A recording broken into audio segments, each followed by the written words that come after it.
Sudah ditetapkan jadwalnya Pilkada DKI 2 putaran. Komisi Pemilihan Umum DKI Jakarta telah menetapkan jadwal Pilkada 2024 termasuk jika putaran kedua akan digelar, mengingat selisih suara antara Pramono Anung dan Rano Karno serta Ridwan Kamil. Selisihnya sangat-sangat sedikit atau bahkan yang paling unggul pun suaranya di bawah 50% dan tentu saja itu 99% Pilkada DKI 2 putaran. Dan ketika kita membaca data-data yang berseliweran di beberapa media sosial melihat bahwa selisihnya sangat-sangat tipis dan tentu saja Pilkada 2 putaran akan diselenggarakan jika memang diperlukan karena memang DKI Jakarta ini memiliki riwayat tersendiri yakni selalu 2 putaran. Dan tentunya kita patut nantikan apa yang terjadi dalam Pilkada DKI dan kita menarik melihat Darmakun yang meskipun memiliki 10% suara, tentu saja perannya sangat vital untuk Pilkada DKI Jakarta karena memang Darmakun ini seolah menjadi penengah antara Ridwan Kamil dan Pramono dan tentu saja mengingat beberapa kabar yang menyebutkan bahwa Darmakun siap merapat ke Kimples untuk mendukung pasangan Ridwan Kamil dan tentu saja ini sangat-sangat kita nantikan bagaimana manuver-manuver politik DKI Jakarta. Fresh. Oh. Ya, dan saya tidak menggunakan bawang putih, bawang merah. Bang, Makanya ada istilah dari mata turun ke hati. artinya Pikiran lu yang berpikir baru "Ush, turun. Iya kan? Udah itu apa? Same thing, right? Oke, Bang. Sama aja. Iya. Hanya sensasinya. Sensasinya betul. berbeda. Bang, itu kan dalam memilih makan. Tapi kalau dalam memilih cawagup Mengatakan jangan. Oke. Karena jangan sampai peristiwa yang pernah Ibu alami itu mengganggu. Walaupun buat saya itu tidak berpengaruh. Ya, ini kan cuma permainan saja. Beliau sebenarnya tidak bersalah. Lantas kenapa pilihannya jatuh kepada Bang Kunwardana? Sebenarnya setelah itu saya minta ke Bu Siti Badila, Bu, tolong bantu cariin lagi siapa ya kira-kira. Sambil saya juga cari, kita sama-sama tirakat. Ibu tirakat, saya juga berdoa minta tuntunan Tuhan.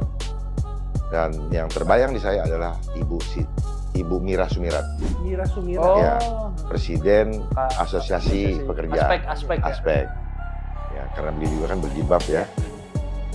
Kemudian karena saya Nasrani tentunya saya harus mencari pasangan yang Buat melengkapi ya. melengkapi supaya lebih baik. Nah, tapi pada saat itu saya minta Ibu Siti Fadilah untuk mempertemukan agar merayu lah supaya mau.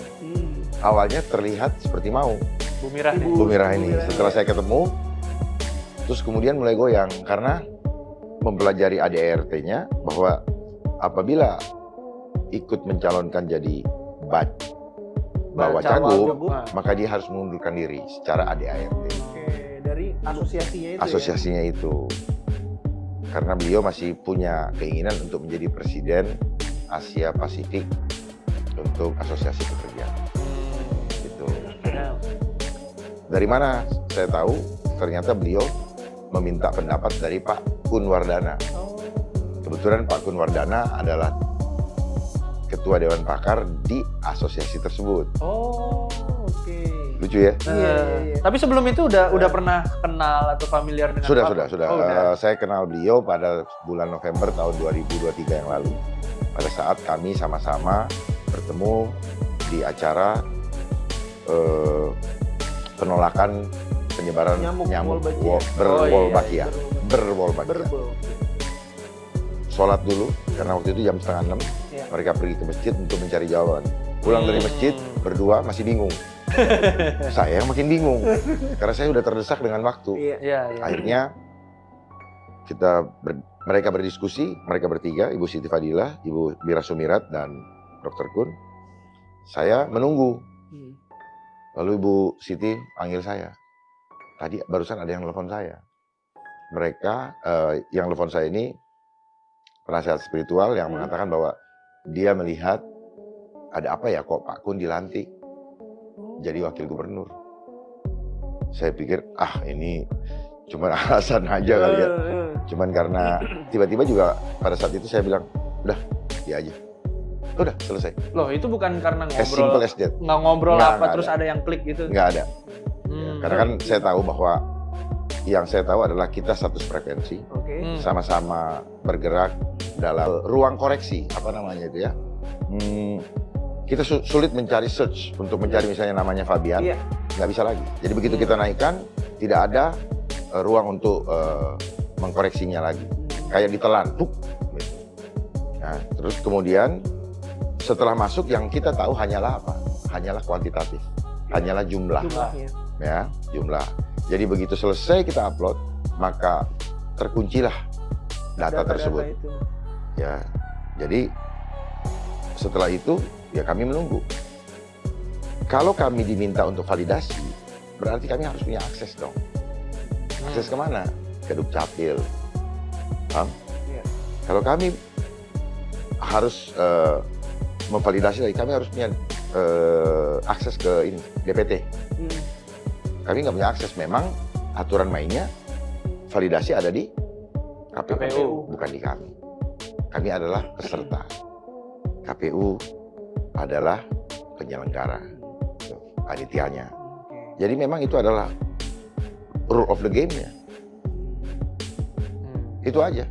Iya, iya. Ya. Dan yang menyerahkan ini kan begitu banyak relawan. Kami sebagai pengantinnya, taunya tim mengupload selesai. Tapi kan tendensius sekali seolah-olah dharma. Emang gue yang mau dihajar kali. Iya. Gitu. Tapi maksudnya bagaimana menjelaskan fakta bahwa misalnya anaknya Pak Anies, itu kan Pak Anies juga masih. Yang penting begini, dalam prinsipnya ada niat tidak, gitu. Kalau seperti anaknya Pak Anies, bagaimana saya menjelaskan? Contoh misalnya, namanya apa? Siapa yang punya waktu untuk mengecek nama-nama ini? Kan kita sifatnya menerima dari relawan. Setelah kita terima, data lengkap naikkan. Iya, iya. Sekian banyak data, oh ini dari ini. Kalau bicara anaknya Pak Anies, anaknya Pak Anies sendiri sering main ke kafe kami. Oh iya, ada kafe Makan, Bang ya? ada. Di mana Bang? Di Lebak Bulus, kan rumahnya beliau kan di Lebak iya, Bulus. iya, Iya. dekat situ. Dan beliau, anaknya beliau itu suka nonton bola, Oh, di nobar. situ. Seneng timnas kan? Iya, iya. Saya juga senang. Nah, Makanya sering nobar dan ketemu, malah minta tolong kepada kawan saya untuk kenalan dan salaman. oh gitu. Ya, jadi kalau secara personal nggak ada masalah. Ada masalah. Tetapi saya bilang ada operasi intelijen. Tiba-tiba saya sendiri tidak tahu ada namanya info pemilu, di mana